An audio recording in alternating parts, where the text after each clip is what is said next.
আমাদের ভারতবর্ষে কিছুদিন নারী প্রধানমন্ত্রী ছিলেন যিনি, নাম কি তার বলুন তো? আলহামদুলিল্লাহ। তাহলে মগজে আপনাদের মাল আছে ইনশাআল্লাহ। আর মগজে মাল থাকলে তথ্য দিতে সুবিধা হয়, ঠিক কি না? আর হাতড়াতে হাতড়াতে বক্তৃতার সময় তো শেষ হয়ে যায়। এনার নাম ছিল ইন্দিরা গান্ধী। ইনি আজমির শরীফের খাজা মঈনুদ্দিন চিশতির রওজা জিয়ারত করে এসে ইলেকশনে ভোটে দাঁড়িয়েছিলেন। ভোটে কংগ্রেস সরকারে যখন জয়ী হয়ে গেল, কংগ্রেস পার্টির সবাই মিলে নির্বাচন করলেন ইন্দিরা গান্ধী। ব্রিটেন থেকে উচ্চ শিক্ষা নিয়ে এসেছে, তার জ্ঞানের বহর কম নয়। আমরা সবাই মিলে একমত হয়ে বলছি ইন্দিরা গান্ধী প্রধানমন্ত্রী হোক। সবাই একমত হয়ে তাকে প্রধানমন্ত্রী বানিয়েছিলেন। তিনি প্রধানমন্ত্রীর স্টেজে দাঁড়িয়ে একটি বক্তব্য রেখেছিলেন। হযরত মুহাম্মদ রাসূলুল্লাহর জীবন আদর্শ তাম পৃথিবীর মানুষের কাছে আজ অত্যন্ত মূল্যবান হয়ে দেখা দিয়েছে। আমার মতে বলে পৃথিবীর সকল মানুষের উচিত মুহাম্মদ রাসূলুল্লাহর আদর্শের অনুসরণ অনুকরণ করা।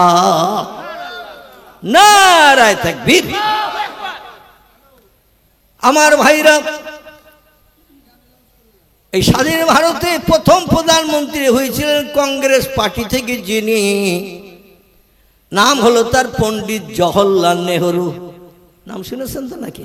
জওহরলাল নেহরু। ইনি ইংরেজি ভাষার পোকা ছিলেন, ইংরেজি ভাষার পোকা। পণ্ডিত জওহরলাল নেহরু ইন্দিরা গান্ধীর বাবা।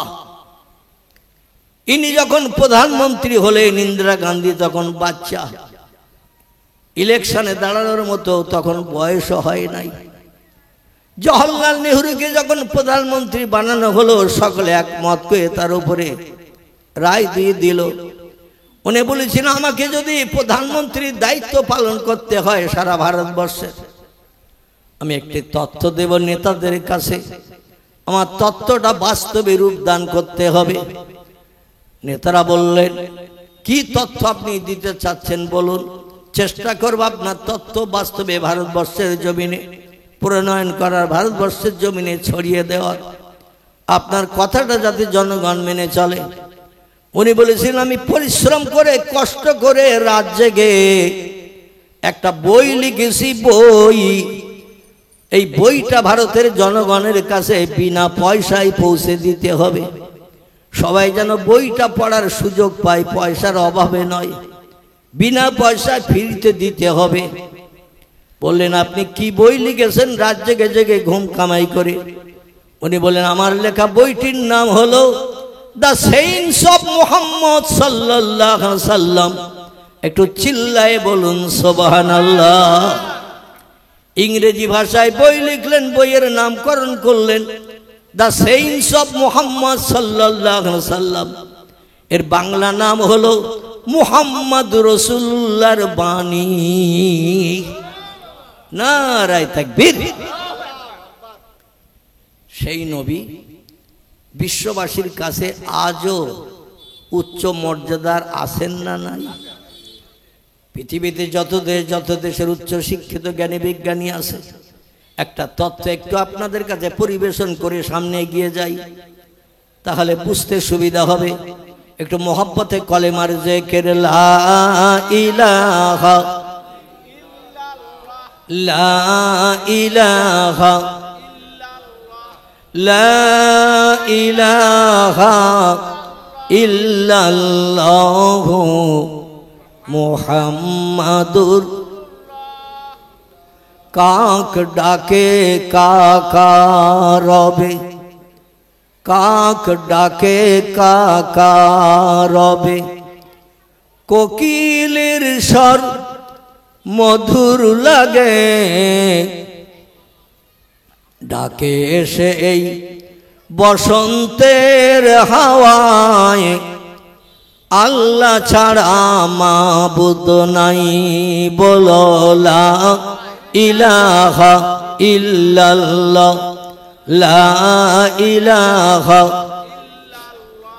লা ইলাহা ইল্লাল্লাহু মুহাম্মাদুর রাসূলুল্লাহ। আমার ভাইরা, সেই নবী মুহাম্মদ রাসূলুল্লাহ সম্পর্কে এই কিছুদিন হলো আমেরিকার একজন উচ্চ শিক্ষিত হায়ার এডুকেটেড জ্ঞানী পণ্ডিত, লোকটির নাম হলো ডক্টর H.M. হার্ট। কি নাম বললাম? Doctor H.M. হার্ট। ইংরেজি দেশের মানুষ, নামও ইংরেজি মার্কা। ইনি একটি বই লিখেছেন, বই, এখান থেকে বছর 10 আগের কথা। বইটির ইংরেজি নাম হলো দ্য 100। কি নাম বললাম? দ্য 100। বাংলা নাম হলো 100। বাংলা নাম কি? 100। ইংরেজি থেকে বলা হয়েছে দ্য 100। এই বইটি লিপিবদ্ধ করলেন পৃথিবীতে উচ্চশিক্ষিত বিজ্ঞানী যারা, Rousseau, Plato, Hegel, Montesquieu, Kant, ভওয়েল, জার্নাল মিলি, Thomas Carlyle, William Muir, Edward Gibbon, Goethe, Isaac Newton, Galileo, বড় বড় নামি দামি বিজ্ঞানী যারা যন্ত্রপাতি বানিয়ে মানুষের উপকার করেছেন, তাদের জীবনী ভরে দিয়েছেন বইতে। পৃথিবীতে যারা নামি দামি রাষ্ট্রনেতা, কার নাম যুক্তরাষ্ট্রের ভূতপূর্ব প্রেসিডেন্ট মিস্টার হোভার, কার নাম জার্মান প্রেসিডেন্ট মিস্টার হিটলার, কার ইতালির প্রেসিডেন্ট মিস্টার সিনোর মুসোলিনি, কার নাম আমেরিকার president George W Bush, Bill Clinton থেকে শুরু করে আরো অনেকে, চীনের প্রেসিডেন্ট মিস্টার শি জিনপিং। আমার ভাইরা, উচ্চ শিক্ষিত এবং উচ্চ বুদ্ধিধারী মানুষ যারা পৃথিবীতে রাষ্ট্রনেতা দায়িত্ব পালন করেছেন, এদের জীবন নিয়ে ভরে দিয়েছেন তার ভিতরে। আবার এই পৃথিবীতে যারা বড় সাহিত্যিক, কবি, লেখক, তাদের জীবন নিয়ে ভরে দিয়েছেন তাতে। বইয়ের ভিতরে আবার আমাদের পয়গম্বরদের ভিতরে কিছু পয়গম্বরের নামও কোট করা হয়েছে। যেমন কোরআনের ভিতরে আল্লাহ পাক টোটাল 27 জন পয়গম্বরের নাম কোট করেছেন। কতজন? টোটাল 27 জন পয়গম্বরের নাম টোটাল কোরআনের ভিতরে এসেছে। 25 জনের জীবনী কম বেশি ভরা, 2 জনের কোনো জীবনী লেখা নাই, শুধু নাম এসেছে। আমি টুপ করে পয়গম্বরদের নাম কটা বলি, তাহলে জায়গায় আসলে বুঝতে পারবেন। কারবা নাম আদম, কারবা নাম শীষ, কারবা নাম ইদ্রিস, কারবা নাম নূহ, কারবা নাম ইব্রাহিম, কারবা নাম ইসমাইল, কারবা নাম ইসহাক, কারবা নাম ইয়াকুব, কারবা নাম ইউসুফ, কারবা নাম দাউদ, কারবা নাম সুলাইমান, কারবা নাম মুসা, কারবা নাম হারুন, কারবা নাম হুদ, কারবা নাম লুত, কারবা নাম সালেহ, কারবা নাম জাকারিয়া, কারবা নাম এহিয়া, কারবা নাম আইয়ুব, কারবা নাম ইউনুস, কারবা নাম শোয়েব, কারবা নাম ইলিয়াস, কারবা নাম ওজায়ের, কারবা নাম ঈসা, কারবা নাম মুহাম্মাদুর রাসূলুল্লাহ। কজনের নাম বললাম? কজন? আর কেউ গুনেছেন? আমার বাবাজি উনি একটু নাম বলার সঙ্গে সঙ্গে গুনেছেন যে কটা হচ্ছে দেখি। আর অধিকাংশ মানুষ আওয়াজ শুনেছি, জলসাও শেষ, আওয়াজও শেষ। গুনলে অনেকদিন মেমোরিতে জমা থাকে এই কটা, আর না গুনলে হাওয়ায় উড়িয়ে যাবে না, যাবে না। এই 25 জন পয়গম্বরের জীবনী কম বেশি কোরআনের ভিতরে এসেছে, আর 2 জন পয়গম্বরের কোনো জীবনী কোরআনের ভিতরে আসে নাই, শুধু নাম এসেছে। একজনের নাম হযরতে জুলকিফুল আলাইহিস সালাম, একজনের নাম হযরতে আল ইয়াসা আলাইহিস সালাম। এই 2 জনের কোনো জীবনী নাই, শুধু নাম এসেছে। আমার ভাইরা, আল্লাহ পাক 1 লক্ষ মোতাবেক 2,24,000 পয়গম্বর পৃথিবীতে পাঠিয়েছেন মানুষকে সুপথ দেখানোর জন্য। কোনটা ন্যায়, কোনটা অন্যায়, কোনটা ভালো, কোনটা মন্দ, কোনটা সত্য, কোনটা মিথ্যা, কোনটা খারাপ, কোনটা ভালো, এগুলো মানুষকে শুনিয়ে মানুষকে সুপথ দেখানোর জন্য, ভালো মানুষ বানানোর জন্য পয়গম্বরেরা দায়িত্ব পালন করে চলে গেছে। সর্বশেষ পয়গম্বর আসলেন যিনি আল্লাহ পাক তার নামটাও কোরআনে কোট করে দিয়েছেন, যাতে আমাদের চিনতে জানতে বুঝতে সুবিধা হয়। জোরে বলুন সুবহানাল্লাহ। বর্তমান পৃথিবীতে ধর্মের সংখ্যা ৪৫০০-এর উপরে। কত বললাম? ৪৫০০-এর উপরে ধর্ম বিদ্যমান।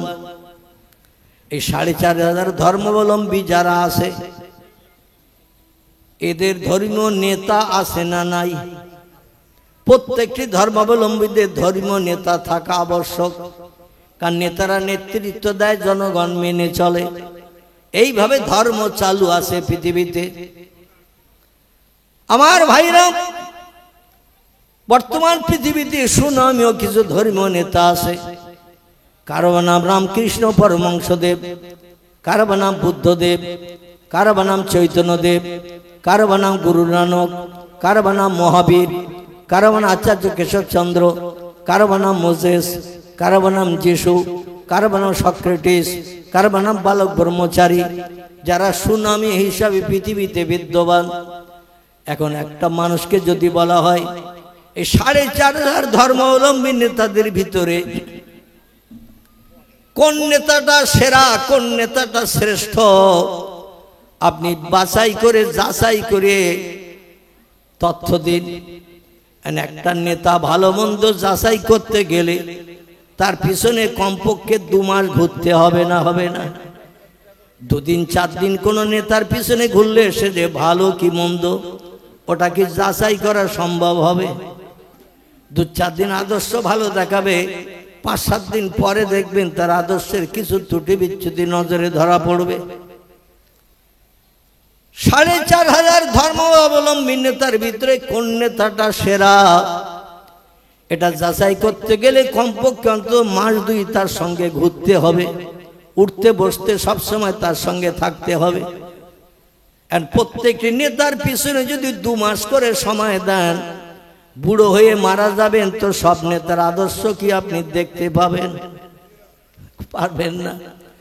আল্লাহ বলেন ৪৫০০০ ধর্মাবলম্বী নেতাদের ভিতরে সেরা কে? আমার সত্য কোরআনে তার নাম কোট করে দিয়ে দিলাম, যাতে তোমাদের জানতে বুঝতে চিনতে বিন্দু মাত্র সময় বেশি না লাগে। জোরে বলুন সুবহানাল্লাহ। আল্লাহ পাক কোরআনের ভিতরে তত্ত্ব কোট করে দিলেন, কোরআন সত্য না মিথ্যা? কোরআনের শুরুতে ইন্ট্রোডাকশন, সূচনা ভূমিকাতে আল্লাহ তত্ত্ব কোট করেছেন, যালিকাল কিতাবু লা রাইবা ফিহি। লৌহে মাহফুজে সংরক্ষিত সেই কোরআন, যে কোরআন আমি পূর্বে সংরক্ষণ করে রেখেছিলাম। আদম নবীর জমানায় ছিল কোরআন লৌহে মাহফুজে, শীষ নবীর জমানায় ছিল, নূহ নবীর জমানায় ছিল, ইব্রাহিম নবীর জমানায় ছিল, ইসমাইলের জমানায় ছিল, হুদ, লূত, সালেহ, জাকারিয়া, ইয়াহইয়া সব নবীর জমানায় ছিল। কিন্তু আমি ও কোরআন পৃথিবীতে পাঠাই নাই পয়গম্বরদের হাত বরাবর, দুনিয়ার মানুষকে চোখে দেখার জন্য পাঠাই নাই। ১০৪খানি যে কেতাব আমি আল্লাহ আসমান থেকে বান্দাদের কল্যাণের জন্য পাঠিয়েছি, এই কেতাবটা আমি পূর্বে বানিয়েছিলাম আর সর্বশেষে পৃথিবীতে পাঠিয়ে দিলাম উম্মতে মুহাম্মাদীদের কেবল উপকারের জন্য। কিয়ামত পর্যন্ত আসমানে কোনো কেতাব আর আসবে না। এই কেতাবটি এমন কেতাব, কিয়ামত অবধি মানুষের যা কিছু দরকার প্রয়োজন হবে আমি অ্যাডভান্স সব ওর ভিতরে ভরে দিয়ে ইমানদার মুমিনদের ঘরে পাঠিয়ে দিলাম। কারণ দুনিয়া ধ্বংস হতে সময় লাগবে, মানুষের তখন আবার নতুন ধর্মগ্রন্থের প্রয়োজন হবে, এটার কোনো ব্যাপার নয়। যা কিছু ভবিষ্যৎকালের মানুষের দরকার হবে সেগুলো আমি কোরআনে অতীতে ভরে দিয়ে দিয়েছি। সেই কোরআনে আল্লাহ বলছেন যালিকাল কিতাবু লা রাইবা ফিহি। এই কোরআনের ভিতরে যত বিষয়ে তথ্য পরিবেশন করা হয়েছে, যত নবী আম্বিয়াদের জীবনী কোট করা হয়েছে, যত ওলিয়া উলিয়াদের কথা আমার কোরআনের ভিতরে বর্ণনা করা হয়েছে, কোনটা হালাল, কোনটা হারাম, কোনটা হক, কোনটা না হক, কোনটা সত্য কোনটা মিথ্যা এগুলো মানুষকে যাচাই করে চলার জন্য আমার কোরআন আমার পয়গম্বর মুহাম্মদ রাসূলুল্লাহর হাত বরাবর তোমাদের ঘরে পৌঁছে দিয়েছি।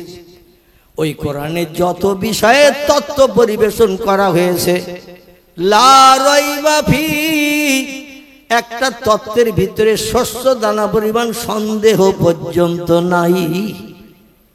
তবে শোনো পৃথিবীর মানুষ, আমি আল্লাহ হলাম অসীম জ্ঞান রাশির মালিক।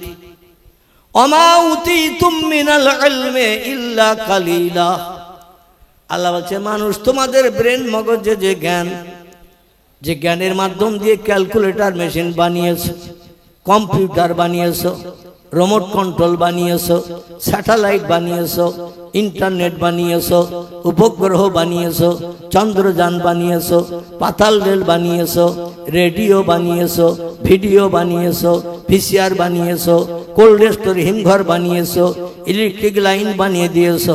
দিনের বেলা যেমন আলো, রাতের বেলাও তেমন আলো, ঠিক কিনা? ভবিষ্যতে আরো অনেক কিছু বানাবে মানুষ, যেগুলো এখন মানুষ দেখতে পাচ্ছে না, ভবিষ্যতে দেখতে পাবে। তবে শুনে নাও, তাই বলে যেন ধারণা করিও না আমার থেকে তোমাদের জ্ঞান বেশি,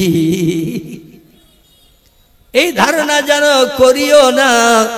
কারণ তোমাদের মগজে যে জ্ঞান দিয়েছে, যে জ্ঞানের মাধ্যম দিয়ে রিসার্চ করে গবেষণা করে যন্ত্রপাতি মেশিন বানাচ্ছ, তোমাদের জ্ঞানের দৌরাত্ম্য কতটা, মগজের জ্ঞানের মশলা কতটা তোমরা তো বলতে পারবে না।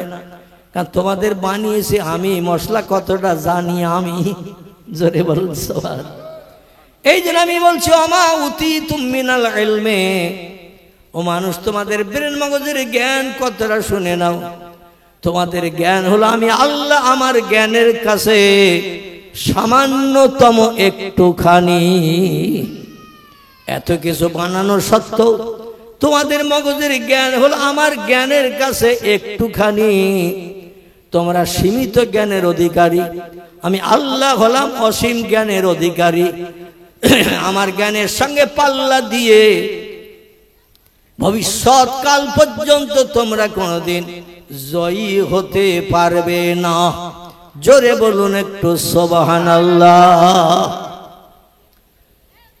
যদি বলেন হোয়াট ইজ দ্য ডকুমেন্ট, তাহলে একটু তথ্যের দিকে আমাদের এগিয়ে যেতে হবে, কোরআনের তথ্যে। আল্লাহ পাক কোরআনের ভিতরে দুটি দলের মানুষের জীবনী কোট করেছেন। কটি বললাম? দুটি দলের মানুষের জীবনী আল্লাহ কোরআনে কোট করে দিয়েছেন। আরে দুটি দলের মানুষের অনুসরণ অনুকরণ কথা করার কথা বলেছেন, খুব ভালো করে শুনে নেবার। একটি দলের নাম হলো নবী আম্বিয়ার দল, একটি দলের নাম হলো ওলি আউলিয়ার দল। নবী হলো এক বচন, আম্বিয়া হলো বহু বচন। একজনকে বলা হয় নবী, বহুজনকে বলা হয় আম্বিয়া। একজনকে বলা হয় ওলি, বহুজনকে বলা হয় আউলিয়া। পৃথিবীতে এই দুটি দলের মানুষ কেবল আল্লাহর আপন বনার সুযোগ পেয়েছে। আর যত দলের মানুষ পৃথিবীতে বাস করছে, এরা কেউ আল্লাহর আপন নয়। বোঝা গেল কি? বোঝা গেল? আমার ওয়াজকে একটু কড়া হয়ে যাচ্ছে নাকি? একেবারে সরল বাংলা ওয়াজ করছি, বুঝতে পারছেন তো নাকি? এখন যদি বলেন হুজুর তাম পৃথিবীতে কত দলের মানুষ বসবাস করে, আপনি বললেন দুটি দলের মানুষ কেবল আল্লাহকে আপন বানিয়েছেন, আল্লাহর সঙ্গে নৈকট্য তৈরি করেছেন। আর যত দলের মানুষ আছে এরা কি কেউ পারেনি? আমি বলবো না না না, কেউ পারেনি। আল্লাহর সঙ্গে সম্পর্ক গাঢ়তর তৈরি করেছে দুটি দলের মানুষ। একটি দলের নাম নবী আম্বিয়া, একটি দলের নাম হলো ওলি আউলিয়া। আর যত দলের মানুষ পৃথিবীতে আমরা বাস করি, চাষি তাঁতি কামার কুমোর সুতোর ধোপা নাপিত ডাক্তার, কবিরাজ, হাকিম, জজ, উকিল, ব্যারিস্টার, মাস্টার, এমন করে পৃথিবীতে ইঞ্জিনিয়ার, বিজ্ঞান, দর্শন, ইঞ্জিনিয়ার, ভৌগোলিক, ঐতিহাসিক, সাহিত্যিক, যত দলের মানুষ পৃথিবীতে বাস করে এরা কেউ আল্লাহর আপন হতে পারেনি। আপনাদের ভিতর থেকে হয়তো কেউ বললেন, হুজুর তাহলে আপনারা, আমার নাম বলেছি আমার নাম, আমরা তো মৌলবী, টুপিওয়ালা, দাড়িওয়ালা, লম্বা জামাওয়ালা, কিন্তু চাষির নাম করলাম, তাঁতির নাম করলাম, কামারের নাম করলাম, কোমরের নাম করলাম, ধোপার নাম করলাম, দর্জির নাম করলাম, ডাক্তারের নাম করলাম, মাস্টারের নাম করলাম, বিজ্ঞানের নাম করলাম, দর্শনের নাম করলাম, ইঞ্জিনিয়ারের নাম করলাম, আরো যত দলের মানুষ আছে কেউ আল্লাহর আপন হতে পারেনি। কিন্তু হুজুর আপনারা, এবার আমি আমাকেও বাদ দেব না, আপনাদের দলে ঢুকিয়ে নেব। আপনারা খুশি হবেন না খুশি হবেন? আমার নামটা ওই দলে ঢুকাবো। কোন আলেম পারিনি, হাফেজ পারিনি, কারি পারিনি।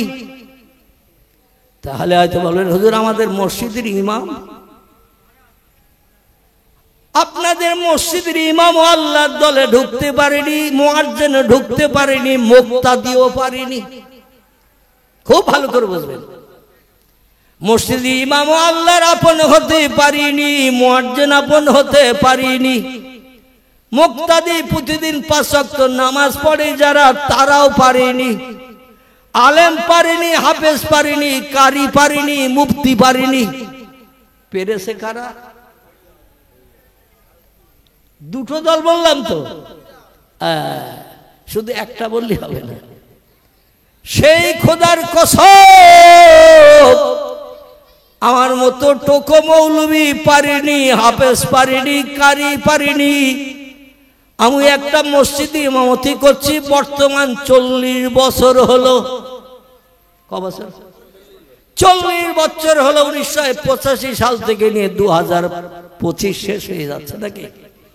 এই 40 বছর হলো দেখতে দেখতে আমি একটা মসজিদে ইমামতি করি, পুরো তারাবি নামাজ পড়ালাম। এই অসুস্থ থাকা অবস্থাও রমজানের রোজা একটাও মিস করি নাই। আমার বাড়ি থেকে আবার 13 কিলোমিটার দূর যেতে হয় মসজিদে ইমামতি করতে, আপ ডাউন 26 কিলোমিটার রাস্তা। বিকালবেলা রোজাই থেকে গাড়ি চেপে 13 কিলোমিটার যাওয়ার সময় মনে হয়, আল্লাহ রাস্তায় পড়ে মরবো নাকি, আর তো হচ্ছে না। এই রকম অসুস্থ মানুষ তো আমি কম বেশি, আপনারা জানেন। আমার পেটটা পুরো ফাড়া, পাঁজরের কাঠের এখান থেকে নিচে পর্যন্ত 21টা সেলাই। কটা বললাম? 21টা সেলাই, পুরো পেট ফাড়া। আমার 2টি কিডনি ড্যামেজ হয়ে গিয়েছিল। 2.5 বছর কলকাতা আর.এন. টেগর হসপিটাল, দেবী শেঠির হসপিটাল, মুকুন্দপুর। একদিন বাদ একদিন আমার বাড়ি থেকে 85 কিলোমিটার রাস্তা, একদিন বাদ একদিন ডায়ালিসিস করতে যেতে হয়েছে। বেডের উপরে শুয়ে থাকতে হয়েছে আমাকে 4 ঘন্টা করে। শুধু আমাকে একা নয়, আরো যারা ডায়ালিসিস করতো সবাইকে 4 ঘন্টা। মাঝে মাঝে সেন্সলেস হয়ে যেতাম, মাঝে মাঝে জ্ঞানশূন্য হয়ে যেতাম, মাঝে মাঝে বমি হতো, মাঝে মাঝে পায়ের শিরা যেন এই কেটে গেল, এমন টান টান হয়ে যেত। ওরা আবার তালপাতার পাকার হাওয়া দিয়ে দিয়ে আস্তে আস্তে গায়ের ঘামটা কাটিয়ে আবার একটু ওষুধপত্র খাইয়ে ইঞ্জেকশন করি আবার হুঁশ ফিরাতো। 2.5 বছর ডায়ালিসিসের পরে কলকাতা আর.এন. টেগর হসপিটাল, গত 18 জানুয়ারি 2024 আমি অপারেশন হয়েছি। অপারেশনের পরে 1 বছর আবদ্ধ ঘরের ভিতরে থাকতে হয়েছে। আমার পেশাবের জায়গা আলাদা, পায়খানার জায়গা আলাদা, খাওয়ার বাটি আলাদা, প্লেট আলাদা, গেলাস আলাদা। আমার কোনো জিনিস কেউ ব্যবহার করতে পারবে না। এইভাবে আমি 3 বছর ডাক্তারি নির্দেশ মেনে চলার পরে আল্লাহ পাক একটু শেফায়ে কুল্লিয়া দিয়েছেন, তাই স্টেজে বসে আপনাদের সঙ্গে দুটো কথা বলার সুযোগ পাচ্ছি। আমার গ্রামের 95% মানুষের ধারণা ছিল মসজিদের মাইকে কখন অ্যালাউন্স হবে মৌলভী আবুল কালাম মরে গেছে। শতকরা 95% মানুষের ধারণা ছিল আমি আর বাঁচব না। 3 বছর কিডনি রোগে আক্রান্ত ছিলাম। খরচ হয়েছে কম বেশি অপারেশন পর্যন্ত 80 লক্ষ টাকা। কত বললাম? 80 লক্ষ টাকা অপারেশন পর্যন্ত খরচ। ডাক্তারকে দিতে হয়েছে 11,60,000। যিনি কিডনি দিয়েছেন তাকে দিতে হয়েছে 6.5 লক্ষ। অপারেশনের পরে খরচ হয়ে গেছে প্রায় 8 থেকে 9 লক্ষ, এখনো চলছে। এদিন ডাক্তার দেখাতে গেলাম, বললাম স্যার এই ওষুধের পাজা আর কতদিন খেতে হবে? তো বললো যতদিন বাঁচবেন ততদিন 12-14 ট্যাবলেট দুবারে খেতে হবে। মানে মুড়ি খায় যেমন 6টা-7টা করে ট্যাবলেট একবার খেতে হয়। এইভাবে আল্লাহ অধমকে বাঁচিয়েছে। তবে আমার দৃঢ় বিশ্বাস নবী আর পৃথিবীতে আসবে না, নবীর আগমন আর হবে না। একটা দলের মানুষ কিয়ামত পর্যন্ত পৃথিবীতে থাকবে, তারা হলো ওলি আউলিয়ার দল। আপনাদের মতো কিছু মহব্বতের ভক্ত আমার আছে, রাতের বেলা আমার ওয়াজ না শুনে ঘুমায় না। এবং আমি অধম রাতের বেলা তাহাজ্জুদের নামাজ পড়ে চোখের পানি ফেলে দোয়া করেছে। আল্লাহর নবী বলছেন রাত্র দ্বীপ্রহরের পর থেকে নিয়ে ফজরের আযান ধ্বনির আগ পর্যন্ত এই সময়টাকে আরবিতে বলা হয় তাহাজ্জুদ। কি বলা হয়? তাহাজ্জুদ। অমিনাল লাইলি ফাতাহাজ্জাদ বিহি নাফিলাতাল লাক আসা আইয়াবআসাকা মাকামাম মাহমুদা। জোরে বলুন সুবহান। আল্লাহর নবী বলছেন ডাক্তার, কবিরাজ, হাকিম, বৈদ্য কাউকে দিয়ে যখন কোনো কাজ না হবে, একটি কাজ করলে আল্লাহ দিনান দিয়ার বান্দার মুখে হাসি ফুটান। সেই কাজটি হলো রাত্র দ্বীপ্রহরের পর থেকে নিয়ে ফজরের আযান ধ্বনির আগ পর্যন্ত যে বান্দা ঘুমকে হারাম করবে, বিবি বাচ্চার মায়া ছেড়ে দেবে, নফল নামাজ পড়বে, কোরআন তিলাওয়াত করবে, জিকির আজকার করবে, সময় মতো তাসবিহ তাহলিল পাঠ করার পরে আল্লাহর কাছে দুখানা হাত তুলে দোয়া করে চোখের পানি নাকের ডগা পর্যন্ত যদি নামিয়ে দিতে পারে, পয়গম্বর আইয়ুব নবীর মতো 18 বছরের কুষ্ঠরোগগ্রস্ত রোগী বিনা ঔষধে আল্লাহ তার সেবা দিয়ে রাজিত্ব ফিরিয়ে দিয়েছে। নারায়ে তাকবীর। তবে ধৈর্য ধরতে হবে। ফাসবরুন জামিলুন আল্লাহুল মুস্তাআনু আলা মা তাসিফুন। আল্লাহ বলেন বিপদ মুসিবত বান্দাদের আমি মাঝে মাঝে দিই। বান্দারা কেমন আমার আপন প্রেমিক, বান্দারা আমার আপন কেমন যাচাই করার জন্য মাঝে মাঝে রোগ শোক বালা মুসিবত দিয়ে থাকি। যে বান্দা ধৈর্য ধারণ করে সবর ইখতিয়ার করে দুনিয়ার কারো কাছে হাত না পেতে রাতের গভীরে সব সৃষ্টি যখন ঘুমিয়ে পড়ে, সব সৃষ্টি দেহের ক্লান্তি দূর করার জন্য যখন বিশ্রামে যায়, ওই সময় যে বান্দা চোখের ঘুমকে হারাম করে জায়নামাজে দাঁড়িয়ে নফল নামাজ পড়ার নিয়ত করে দাঁড়িয়ে যায়, ওই বান্দা আমার কাছে কিছু যদি চায়, ফালিয়াদহাকু কালিলা ওয়ালিয়াবকু কাসীরা। জোরে বলুন একটা আল্লাহু আকবার। কার কথা এটা? আল্লাহর কথা। আল্লাহ বলেন ফালিয়াদহাকু কালিলা ওয়ালিয়াবকু কাসীরা। ও বান্দারা আমার যদি রাজি করতে চাও, আমার কাছ থেকে যদি কিছু প্রাপ্ত হতে চাও, জীবনের সুখ শান্তি আমার কাছ থেকে যদি মিটাতে চাও, দুটি কাজ একটু কম বেশি করে করে নাও। আল্লাহ বলেন দুটি কাজ একটু কম বেশি করে করে নাও। একটি কাজ হলো ফালিয়াদহাকু কালিলা। পৃথিবী হাসির জায়গা নয়।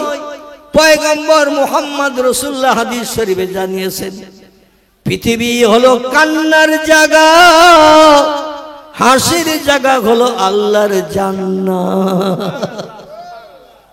জান্নাতে যখন যাবে দুঃখ থাকবে না, ব্যথা থাকবে না, অভাব থাকবে না, রোগ শোক থাকবে না, কোনো বালা মুসিবত আসবে না, চির শান্তির জায়গা। শুধু হাসবে হাসবে, আনন্দ ফুর্তি করবে। 70টা যুবতী মেয়ে ছেলে হুর তোমার স্ত্রী হবে, তাদের নিয়ে শুধু আনন্দ ফুর্তি করতে পারবে। তবে দুনিয়ার জমিনে যতদিন বাঁচবে, চোখের পানি একটু আমার কাছে বেশি বেশি করে ফেলিও। আল্লাহ কোরআনে বলছেন, হাসো কম, কাঁদো একটু বেশি বেশি। কেতাবে এসেছে, কাঁদলে 3টে কাজ খুব তাড়াতাড়ি হয়। কটি? কাঁদলে 3টি কাজ খুব তাড়াতাড়ি হয়। কাঁদলে রুহু সাফ হয়, কাঁদলে গুনাহ মাফ হয়, কাঁদলে আল্লাহ বান্দা বান্দির উপরে খুব তাড়াতাড়ি রাজি হয়ে যায়। চোখের পানি এমন একটি জিনিস, আবু ঈসা তিরমিজি রাহমাতুল্লাহ আলাইহি তার লিখিত হাদিসের কিতাব তিরমিজি শরীফের ভিতরে তিনি লিপিবদ্ধ করেছেন, আল্লাহকে যদি কেউ রাজি করতে চাও, জীবনে সুখ শান্তি মিটাতে চাও, তাহলে একটু কাঁদো বেশি বেশি। আমাদের এখন কান্না আছে, বরং আমাদের কি আছে? উল্টোটা আছে। আমাদের এখন শুধু হাসি আর হাসি। হাসির জন্য আগে পাশের কাছে লোক লাগতো, এখন আর হাসির জন্য পাশের কাছে লোক লাগে না। পাশের কাছে একটা জিনিস লাগে। আলহামদুলিল্লাহ, আমার ভাই ধরতে পেরেছেন। এখন মুখে হাসি ফোটানোর জন্য পাশের কাছে একটা জিনিস লাগে, যেটা পকেটে হাত দিলেই পাওয়া যায়। এর নাম কি? Mobile machine. আর এখন সিনেমা হল তো বন্ধ হতে চলেছে। আমাদের বসিরহাটে 3টি বড় বড় সিনেমা হল ছিল। প্রয়োজন হলে আপনারা একটু দেখে আসতে পারেন আমার কথাটা মিথ্যা কি সত্য। একটি সিনেমা হলের নাম ছিল ফাল্গুনী, একটি সিনেমা হলের নাম ছিল দেবযানী, একটি সিনেমা হলের নাম হলো মিলনী। আল্লাহর অফুরন্ত রহমত, 2টি হল ভেঙে এখন জায়গা ক্লিয়ার করা হয়েছে। আর একটা নদীতে ডোবো ডোবো ভাব। এই সিনেমা হলটির নাম হলো মিলনী। ফাল্গুনী মেন রোডের ধারে, বসিরহাট কলেজের কাছে ভেঙে চুরমার করে জায়গা ক্লিয়ার। দেবযানী বসিরহাট ময়লা খোলার পাশে সব থেকে বড় সিনেমা হল ভেঙে চুরমার করে জমির মালিক এখন অন্য ব্যবসা চিন্তা ভাবনা করছে। কারণ সিনেমা হলে এখন আর লোক যাচ্ছে না ফিল্ম দেখতে। আমাদের বসিরহাট রোড বারাসাত মেন রোডের ডান পাশে দেগঙ্গা বাজার বলে একটা জায়গা আছে। এই দেগঙ্গা বাজারে ঢুকতে ওই ব্যাকের কাছে, মানে ব্যাক পেরিয়ে গেলেই সামনে বাজার। ওই ব্যাকের ডান পাশে একটা সিনেমা হল ছিল, নাম ছিল তার তারা। কি নাম? ভেঙে চুরমার করে দিয়ে দিয়েছে। সিনেমা হলে পয়সা দিয়ে এখন আর কেউ ছবি দেখতে যায় না, কারণ প্রত্যেকের পকেটে পকেটে সিনেমা হল ভরা। ঠিক না ভুল? প্রত্যেকের পকেটে সিনেমা হল ভরা। আর এমন মেশিন বিজ্ঞান বানিয়ে দেশে, এ এখন হাসির জন্য পাশে লোক লাগে না। মনের মানুষ শুধু সুইচ টিপলেই বেরিয়ে যাবে। আরে অবৈধ নারীর ফেস কাটিং চেহারা দেখে মন গরম করলে আল্লাহর কাছে আপনি পাপী বান্দা হিসাবে বিবেচিত হবেন। জোরে বলুন একটু নাউজুবিল্লাহ। আরে মেশিন অতি বেশি বেশি ব্যবহার করার কারণে চোখ যেমন নষ্ট হচ্ছে, ব্রেন মগজ তেমন লোপ পেয়ে যাচ্ছে। ভবিষ্যতে মানুষ একেবারে বেঈমান হয়ে যাবে তার কাজকর্ম আচার ব্যবহারের মাধ্যম দিয়ে। আল্লাহ পাক বললেন, বান্দারা যদি আমার কাছ থেকে কিছু পেতে চাও, তাহলে একটু রাতের গভীরে রাত্র দ্বীপ্রহরের পর থেকে নিয়ে ফজরের আজান ধ্বনির আগ পর্যন্ত একটা নামাজ আছে, নফল নামাজ। এই নামাজটির নাম হলো তাহাজ্জুদ। শুধু 5 ওয়াক্ত নামাজ পড়লেই কিন্তু আল্লাহর আপন হওয়া যাবে না। আল্লাহ দুনিয়ায় বাস করতে গেলে 5 ওয়াক্ত লাগবে। খুব ভালো করে বুঝবেন, আল্লাহ দুনিয়ায় বাস করতে গেলে 5 ওয়াক্ত নামাজ লাগবে হবে। আল্লাহ দুনিয়ায় বিবি বাচ্চা নিয়ে সংসার জীবনে সুখ ভোগ করতে গেলে 5 ওয়াক্ত নামাজ আপনার লাগবে। আল্লাহ বলছে আমার দুনিয়ায় বাস করবে, আমার নেয়ামত খাবে, আমার অনুদান বিবি বাচ্চা নিয়ে সংসার জীবনে সুখ ভোগ করবে। আমার দুনিয়া থাকতে গেলে তোমাকে একটু কাফারা দিতে হবে। এই জন্য 5 ওয়াক্ত নামাজ। এই 5 ওয়াক্ত কিন্তু আমার আপন বলতে পারবে না। আমার আপন বলতে গেলে তোমাদের একটু রাত জাগতে হবে। ফজরের নামাজের বাদে একটা নামাজ আছে, নাম কি বলেন তো? একজন আমার ভাই বলে দিয়েছে। এই নামাজটির নাম হলো ইশরাক। বেলা 10টা 10:30টার সময় একটা নামাজ আছে। এই নামাজটির নাম হলো চাশত। মাগরিবের নামাজের পর একটা বাড়তি নামাজ আছে। এই নামাজটির নাম হলো আওয়াবিন। আর রাত্র দ্বীপ্রহরের পর থেকে নিয়ে ফজরের আজানের আগ পর্যন্ত একটি নামাজ আছে। নামাজটির নাম হলো তাহাজ্জুদ। আল্লাহ কোরআনেও নামকরণ করে দিয়েছেন। আমাদের ভিতরে ওই নামাজ কি এখন কারো আছে? এই নামাজ পড়েছিলেন 2টি দলের মানুষ। একটি দলের নাম নবী আম্বিয়ার দল, একটি দলের নাম হলো অলি আউলিয়ার দল। আসুন আমি আপনাদের একটু সঙ্গে করে নিয়ে যাই। ইরাকের দেশের জমিনে যেতে আপনাদের ইচ্ছা আছে কিনা? ইরাক ইরাক ইরাক বিশ্বনবী মুহাম্মদ রাসূলুল্লাহর প্রিয় জামাই হযরতে আলী মুর্তজা যেখানে 6 বছর রাজত্ব কায়েম করে সৌদি আরবের সব দেশের লিডারগিরি করে খলিফা বনেছিলেন। জোরে বলুন সুবহানাল্লাহ। ইরাকের জমিনে একটি জায়গা আছে, জায়গাটির নাম হলো বসরা। কি নাম?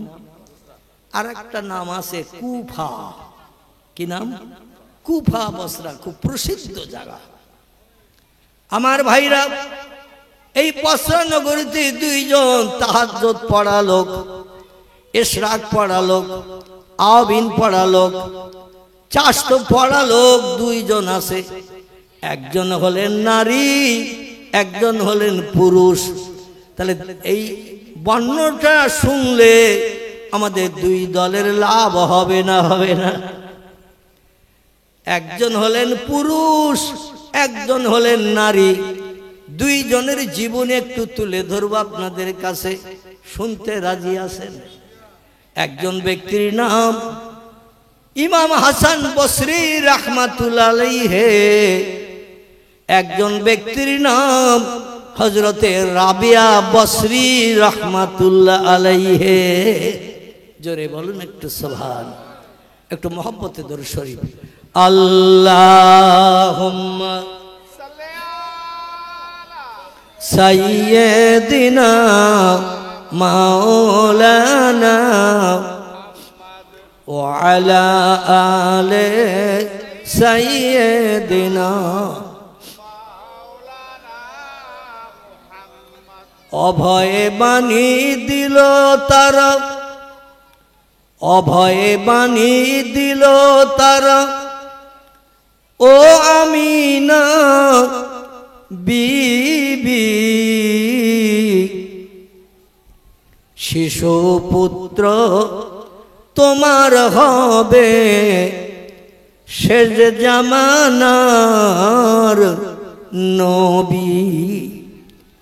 যে শিশুকে দেখে তারা, যে শিশুকে দেখে তারা রসুল মেনে গেল, সেই নবীর ওই মোহাব্বতে দরুদ মুমিন পড়ো।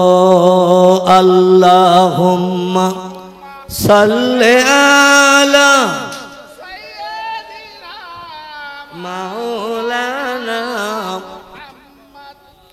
ওয়া আলা আলি সাইয়্যিদিনা।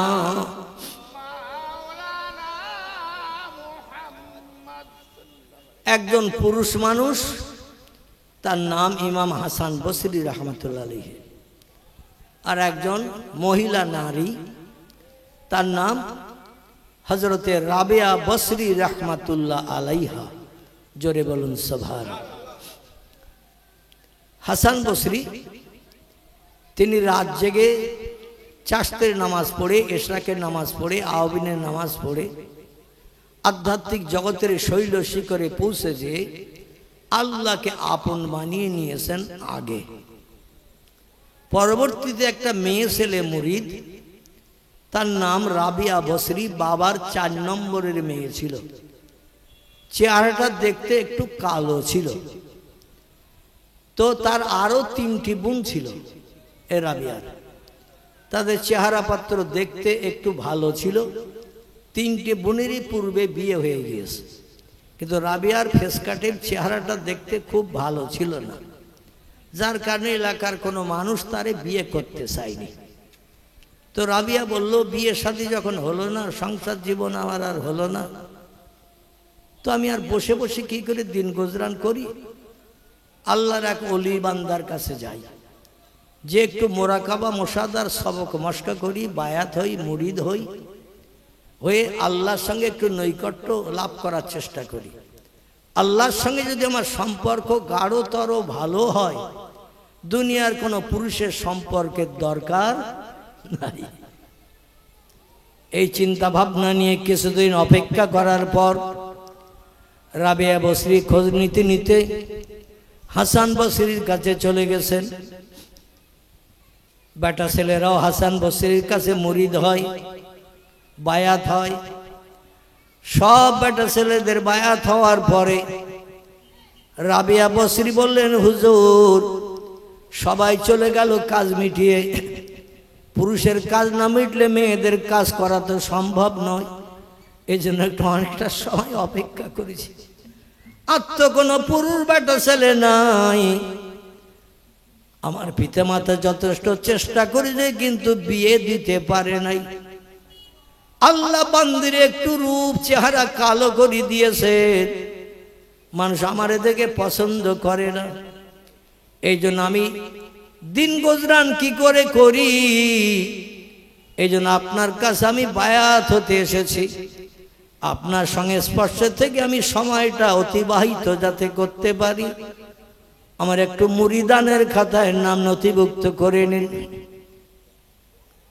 হাসান বসরি বললেন, রাবিয়া তুমি বায়াত হবে? বলছেন নাম হ্যাঁ। বলে বায়াত হলে কিন্তু রাবিয়া এটা অনেক পরিশ্রমের কাজ, অনেক কষ্টের কাজ, দৈনন্দিন রাত জাগতে হবে, সকাল দুপুর বিকাল সন্ধ্যা, এশায় ফরজের নামাজের পরে কিছু তসবিহ আছে প্রতিদিন পাঠ করতে হবে।